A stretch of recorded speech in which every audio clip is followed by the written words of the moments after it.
السلام علیکم دوستو۔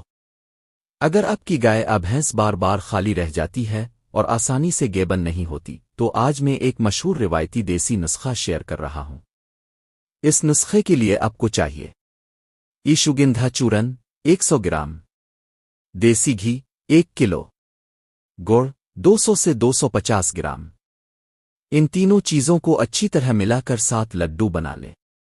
پھر ہر روز ایک لڈو اپنے جانور کو رات کے وقت دیں جب جانور اچھی طرح چارہ کھا چکا ہو اور پانی پی چکا ہو۔ یہ عمل مسلسل 7 دن تک کریں۔ یہ نسخہ دیہی علاقوں میں روایتی طور پر استعمال کیا جاتا ہے، لیکن یاد رکھیں کہ بار بار خالی رہنے کی وجہ انفیکشن، معدنیات کی کمی، رحم کے مسائل، آہٹ ٹائم صحیح نہ ہونے کی وجہ سے بھی ہو سکتی ہے۔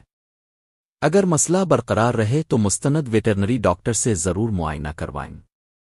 اگر ویڈیو پسند آئے تو لائک کریں، شیئر کریں اور ہمارے یوٹیوب چینل لائف سٹائل دیسی ٹپس کو ضرور سبسکرائب کریں۔